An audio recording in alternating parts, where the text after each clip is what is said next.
Welcome to Millennium Daytime Bulletin. I'm Shweta Simar from New Delhi and you're watching Millennium News Channel 24.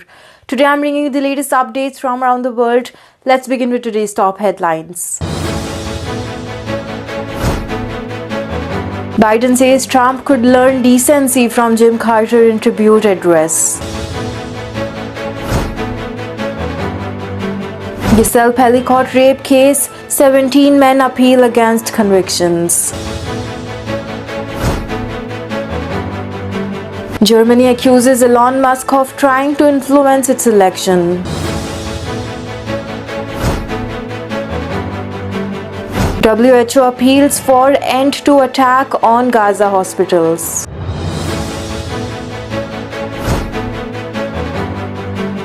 Trinidad and Tobago declares state of emergency after weekends of violence.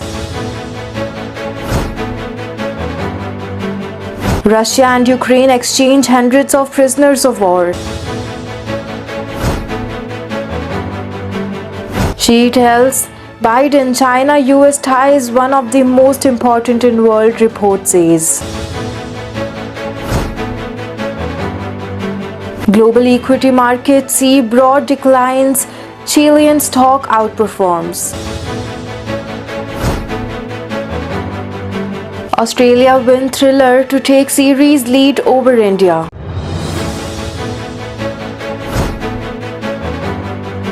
Cristiano Ronaldo backs Manchester City and Real Madrid to return to former glory. Now let's look at the details. Joe Biden said Donald Trump should learn decency from Jim Carter legacy in remarks delivered hour after the former president's death on Sunday at the age of 100. Speaking to reporters during a family vacation in the U.S. Virgin Islands, the outgoing U.S. president drew sharp contrast between Carter's character and that of his predecessor Trump, who is set to take over a second term as commander-in-chief in January. When asked if there was anything Trump could learn from Carter, Biden replied, decency, decency, decency. Can you imagine Jim Carter walking by someone who needed something and just keep walking? Biden said. Can you imagine Jim Carter referring to someone by the way they look or the way they talk? I can't. The outgoing president spoke for 9 minutes about Carter, describing him as a humanitarian, personal friend, and a remarkable leader. He emphasized how Carter's value reflected on America's global standing, noting that the rest of the world looks to us and he was worth looking to. Trump, who had public disagreements with Carter in the past, struck a more measured tone in his responses. The 45th and incoming 47th U.S. president released two statements on Sunday praising Carter as a truly good man, for whom he had the highest respect, and describing him as more consequential than the most holders of the Oval Office. While I strongly disagreed with him philosophically and politically, I also realized that he truly loved and respected our country and all it stands for. Trump wrote on Truth Social, he worked hard to make America a better place, and for that I give him my highest regard and respect. Trump's response to Carter's death was a striking U-turn from recent rhetoric. In October, on Carter's 100th birthday, Trump was campaigning Waunakee, Wisconsin, and mocked the former president as the happiest man because Biden's one-term presidency made Carter look brilliant in comparison. Dominique Pelicot, the 72-year-old man, drugged and raped his wife Giselle and recruited dozens of men to rape her over a decade. While not appeal against his 20-year jail sentence, his lawyer Zavaro said, however, 17 of the 49 men who were convicted of raping her, sexually assaulting her, and Ms. Pelicot at Dominique's behest have said they will appeal. More could follow before the window of to lodge the appeals closes at the midnight on 30th December. Ms. Zavaro told French media that Dominique Pelicot, who admitted his guilt, had not decided to appeal as he did not want to inflict a new ordeal on Ms. Pelicot, who attended court for the vast majority of the 15-week-long trial. He felt that his decision was in line with the position he had always taken in the trial, namely that Ms. Pellicott was not and never had been his adversary. Ms. Zavarro said, adding that Dominique Pellicott wanted to be done with this case. He will need to be present in court as a witness during the appeal trial. Although Ms. Pellicott is under no obligation to attend the proceedings, her lawyer Sapine told French media that she would face those who appealed. She is not scared of that, although she obviously would have rather it ended there. Under French law, a new trial will have to be held over the next 12 months. However, unlike the first trial, it will be judged by 3 magistrates and a jury made up of 9 members of the public. While this will not necessarily result in harsher sentences, the trial's huge resonance and media coverage may mean that jury ends up being less lenient than the judges. Although they will be closely vetted, members of the jury are humane like you and I. May well also be preconceptions that the lawyer Hansu told the BBC. Among the many men who have appealed, the Charlie Arbo, now 30, who was sentenced to 13 years in jail for raping Ms. Pellicott on 6 separate occasions when he was in his early 20s. Construction worker Simone McKinney, 43 years old, and nurse Rodonu El Farihi, 55-year-old, who were sentenced to 9 and 8 years respectively, have also appealed. Many of the men argued that they were manipulated by Pellicott into raping his wife and that they were not aware she would be given her consent. The German government accused US billionaire Elon Musk on Monday of trying to influence its election due in February with articles supporting the far-right Alternative for Germany AfD party, even though it is suggested they amounted to nonsense. Musk, who is set to serve Donald Trump's new administration as an outside advisor, endorsed the AfD as Germany's last hope in a guest opinion piece for the Welt am Sonntag newspaper that prompted the commentary editor to resign in protest. It is indeed the case that Elon Musk is trying to influence the federal election with ex post and opinion piece, a German government spokesperson said. Musk is free to express his opinion, the spokesperson said, adding, after all, freedom of opinion also covers the greatest nonsense. Musk, the world's richest person, has defended the right to weigh in on German politics because of his significant investments and has praised the AfD's approach to regulation, taxes, and market deregulations. His intervention has come as Germans prepare to vote in a parliamentary election on February 23 after the collapse of the coalition government led by Chancellor Olaf Scholz. Musk also called for Scholz's resignation after a car rammed into a crowd at a Christmas market on December 20th, killing 5 people. The AfD is currently in second place in opinion poll behind the main opposition, Conservatives, and might be able to thwart a center-right or center-left majority in the election. Germany mainstream parties have pledged not to work with the AfD party at the national level. The government spokesperson said Musk's endorsement of the AfD party was a recommendation to vote the party that is being monitored by the domestic intelligence or suspicion of being right-wing extremist and which has already been recognized as party right-wing extremist. German politicians and politics has exonerated Musk for his endorsement of the AfD with the co-leader of Scholz's Social Democratic Party, that is SPD, comparing him to Russian President Vladimir Putin. Both want to influence our election and specifically support the AfD, enemies of the democracy. They want the Germany to be weakened and plunged into chaos, Lars Klingbeil told the Funk news group on the Monday. We will have to see how the issues unfold and what comes in the coming months. The head of the WHO has called for an end to attack on hospitals in Gaza. Hospitals in Gaza have once again been the battleground and the health system is under severe threat. Dr. Tedros Adhanom said his warning came after the latest and the last functioning hospital is besieged. Northern Gaza, Kamal Adwan was raided and forcibly evacuated by the Israeli military on Friday, and two hospitals in Gaza City were attacked on Sunday.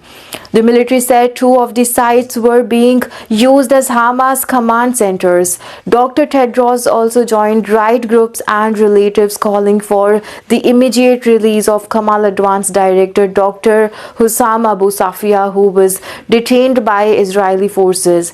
The Israeli military said on Saturday that his hospital was a Hamas stronghold and that troops had killed about 20 terrorists and detained 240 others during the raid. It added that Dr. Abu Safia was among those taken for questioning and that he was suspected of being a Hamas terrorist operative. The military did not provide evidence for the allegation, which Hamas dismissed as lies. US-based Med Global condemned the detention of Dr. Abu Safia, who was in lead physician in the Gaza, as not only unjust but also a violation of international humanitarian law, which upholds the protection of medical personnel in conflict zones. Dr. Abu Safia's family expressed concern about his health, saying he was still recovering from severe injuries sustained in an attack last month and that he was likely to be suffering from the cold because he had been forced to strip off his clothes as well. Hamas also dismissed the Israeli allegation as lies. Dr. Tedros said Kamal Adwan was out of service following the raid and that its critically ill patient had been transferred to the out-of-function Indonesian hospital, which he warned was severely damaged and had no ability to provide care. The government of Trinidad and Tobago has declared a state of emergency after a weekend of violence in the Caribbean dual island nation took the number of murderers this year to 623. 5 men were shot overnight in an estate on the outskirts of the capital port of Spain. A man killed outside a police station on Saturday and a 57-year-old woman was shot dead on Friday as she collected from the teenage son from the hospital in San Fernando. In the population of 1.5 million, the unprecedented tally for 2024 makes Trinidad and Tobago one of the most violent countries in Latin America and the Caribbean. Under the emergency power announced by the Office of the Prime Minister, Keith Rowley, the police and army have widespread authorities to detain individuals without charge and search property without warrants. In a statement, Rowley said he was disappointed in the murder tally for 2024 and appealed to the police to use their power to make life uncomfortable for criminals. At a press conference in Port of Spain, as which Rowley's absence was criticized by local media, the Attorney General Stuart Young said there would be no public curfew imposed at this time. Young said the measures had been introduced as a result of a week of brazen acts by criminals in the country and that there was an expectation of a wave of reprisal attacks at a scale so extensive that it endangers the public safety. He had there were limited assurances he could have given to the concerned public, adding what we are facing with this heightened criminal activity with the use of high velocity assault weapons is reprisal attacks between the gangs. It's not about culling the homicide rate, it's about expecting brazen attacks which are going to endanger the public, he said. Although he admitted that in the past 10 years of the government tenure, they have had seen the rates spiral upward, the president Cristiano Kangalu said in a proclamation, "I'm satisfied that a public emergency has risen as a result of the occurrence of action that has been taken off immediately and threatened by a person of such a nature and so extensive a scale as to be likely to endanger the public safety. Russia and Ukraine have exchanged hundreds of prisoners of war in a deal brokered by the UAE, United Arab Emirates. The Russian Defense Ministry said it had swapped 150 Ukrainian soldiers held captive for an unequal number of Russian troops. Ukrainian President Vladimir Zelensky said 189 Ukrainians have returned home. He added that those released included defenders of Azovstal and the Mariupol, the Chernobyl nuclear power plant, and Snake Island outside a hospital in the northern Ukraine. Anxious relatives were wrapped up against the bitter winter cold, waiting for their loved ones. One woman, Alina, was waiting for her husband, Alexander. He was captured defending the city of Mariupol in 2022. I have so many emotions, she said, tears streaming down her face. I have been difficult and I just want to see him. The Russian Defense Ministry, meanwhile, said newly released Russian troops were in Belarus, an ally of Russia, and were being given medical assistance and the chance to contact their families. In a video posted by Russian Human Rights Commissioner Tatiana, soldiers have been gathered in front of coaches in military and winter clothing. Very soon our guys will hug their families and friends and celebrate the new year on the native land.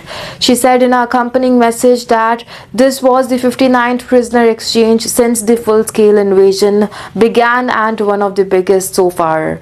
On the Ukrainian side, those released included soldiers, border guards, National Guardmen, and Navy servicemen. Many have been in captivity for more than 2.5 years, and Ukrainian officials said some had returned with serious illness and injuries. For some families, the agonizing uncertainty have come to an end, but thousands more Ukrainians remain in captivity in Russia and occupied parts of Ukraine. Chinese leader Xi Jinping told his American counterpart Joe Biden that he was deeply saddened by the death of the US President Jimmy Carter, state media said on Monday. Carter had long made significant contribution to advancing the development of China-US ties and fostering friendly exchange and cooperation between the two countries. State media broadcaster CCTV reported Xi as saying in a message of condolence to Biden, Washington diplomatic links with the People's Republic of China were formally launched in January 1979, breaking with the nationalist government in Taiwan that was a staunch US ally throughout the Cold War. Former US President Jimmy Carter was a promoter and decision maker on the establishment of diplomatic relations between China and the US, she said, quoted by CCTV, adding he was deeply saddened by his passing.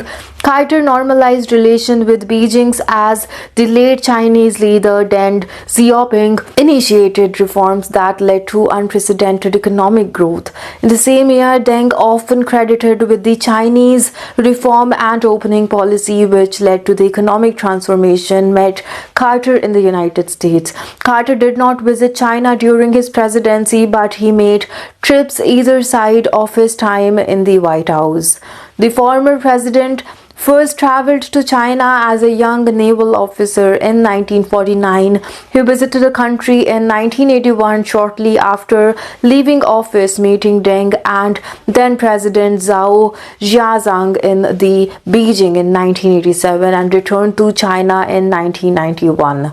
Carter visited again in July 1997, including several days in a small village in the eastern province of Shandong.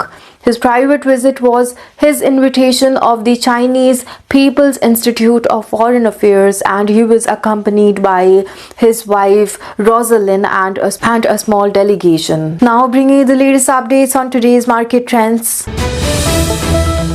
Today's global market trends highlight a predominantly negative sentiments across the Americas, with major indices registering losses amid growing economic concern. In the United States, the Dow Jones fell 0.70%, losing over 300 points to close at 42,691.67. The S&P 500 and Nasdaq followed suit, declining by 0.69% and 0.72% respectively. respectively.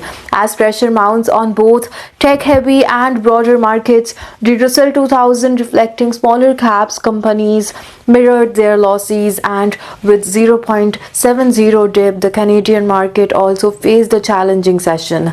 The S&P TSX Composite dropped 0.68%, shedding 169.57 points, while the S&P TSX 60 fell 0.71%, reflecting weakness across key sectors including energy and financials. Brazil's Bovespa index remained largely flat with a minimal decline of 0.01% as cautious optimism balanced broader regional pressures. Conversely, Chile's S&P IPSA index stood out of the sole gainer, rising by 0.10%, signaling localized strength possibly in commodities or specific sectors, driving investors' confidence. Mexico's S&P BMV IPC recorded a notable drop of 0.54%, losing 265.43 points as global uncertainty and domestic factors weighed on the market. The broader sell-off across most markets underscore concerns over rising interest rate, inflationary pressures, and geopolitical risk. The standout performance from Chile suggests selective opportunities in otherwise challenging conditions, but the overall global investor remains in the risk-off mode as they navigate the turbulent economic landscape. The commodity market witnessed mixed sentiments and movements today, with energy commodities climbing while precious metal faced downward pressures. Here's a detailed look at the trends. In the energy sector, the WTI crude oil rose by 1.19% to $71.44%, and Brent crude oil gained 0.85% to $74.42. The increases suggest renewed optimism for oil demand, possibly linked to the supply adjustment or geopolitical development supporting prices. Additionally, natural gas surged nearly 10%, closing at $3.6. This significant uptick reflects heightened seasonal demand amid colder weather and potential supply constraints. Precious metals, however, painted a different picture. Gold fell by 0.6% to $2,615 as investors pivoted away from the safe haven assets amid easing economic uncertainties or rising bond yields. Silver experienced a sharper drop, losing 1.95% to settle at $29.39, mirroring broader weaknesses in the metal market. In the agriculture stock, soybean showed minimal change, slipping 0.02% to the $9.88, reflecting stable market conditions with the balanced supply and demand. Today's reel, the trend also highlights the evolving market narrative. Energy market gains strength as demand rebounds, while precious metal face selling pressures amid shifting investors sentiments. Also, the natural gas sharp rise in the particular notable, and many indicate heightened volatility in the weeks ahead. Investors remain alert to macroeconomic and geopolitical drivers influencing these markets. We'll be right back after a short break. I'm Shweta Simar from New Delhi, and you're watching Millennium Daytime Bulletin.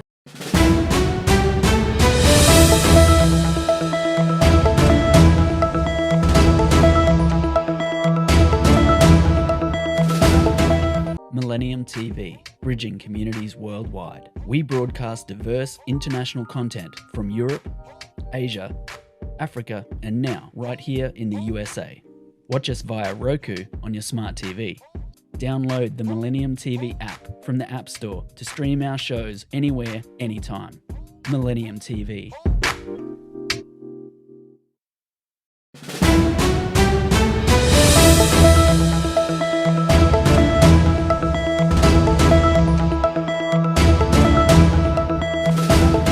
Welcome back after the break. I'm Shweta Simar from New Delhi, and you're watching Millennium Daytime Bulletin. Now let's look at some sports highlights. India were set a target of 340 in 92 overs and batted cautiously throughout the innings with a little ambition to chase an unlikely victory. But a sensational bowling performance in the evening session saw Australia take the final 7 wickets for just 34 runs as India were bowled out for 155 in the final hour. The tourists slipped to 33 to 3 out, but the opener Yashasvi Jaiswal looked internet and with the intent on securing a hard-fought draw for India before he was caught behind off Pat Cummins for 84 runs from 208 balls with 21 over remaining. Jaiswal had batted through a wicketless afternoon session alongside wicketkeeper Rishabh Pant, who made 30 from 104 balls, but they were only meant to pass double figures. Pant eventually ran out of patience and slogged Travis Head to long on for another wasteful dismissal, and his departure after the tee sparked the collapse. Cummins and Scott Boland finished with the 3 wickets, while the spinner Nathan Lyon took away the second over with the day as Australia were out. Bowled by Jasprit Bumrah, who finished with 5-7 in the another scintillating performance, the series continued and concluded in Sydney from 2 January, where a win could secure Australia's place in the World Test Championship alongside the South Africa. Cristiano Ronaldo backed his old club Real Madrid and former rival Manchester City to return to the peak of their powers as the two European giants approach the midpoint of what has been a difficult season for both. Speaking to CNN Sports,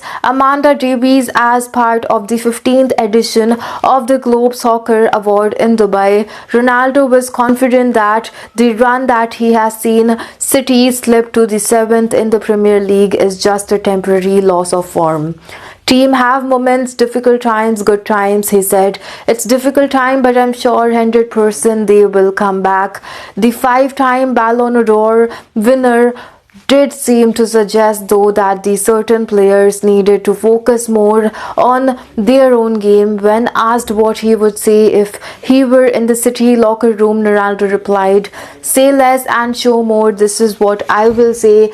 I will push a few guys apart and say what I think. I didn't need to say it in front of everybody, but I think the big teams, the big players, they are smart enough to understand what is the problem. Where is the problem? I am sure 100% they will be back. The City manager Pep Guardiola is a very smart coach and he knows what is the problem and where it is coming from." As for Los Blancos, Ronaldo did not agree with the assessment that his former team is having a bad season. "I don't understand how they say this kind of thing," he said. "If you have to bet to win the Champions League again, I will bet on Real Madrid because you never know what's going to happen." And Real Madrid Stadium in the Santiago Bernabeu at the R is different. All the teams, they are scared when they'll play there. This is a fact. History says that never consider Real Madrid dead because they are always back. One of the reasons Madrid has not quite hit is that usual heights of this season is the fitness of the players. The likes of David Alaba, David Carvajal and Eder Militao are all out with the long-term injuries. Ronaldo was quite sure that everything will be again on track. Let's see what happens in the coming months. That's all for now. Thank you for tuning in. Stay with us for more updates. Log in and stay updated with our latest news on our social media platforms: Facebook, Twitter, Instagram and TikTok at Millennium News 24. Don't forget to check out our YouTube channel Millennium News 24. You can also watch us on Android and iOS devices as well as on Apple TV, Roku TV, Amazon Fire TV and all smart TV platforms. Enjoy entertainment and latest news with us. Download the Millennium TV app, Millennium TV USA for Android and Millennium News on Google. Thank you for being part of Millennium News Channel 24.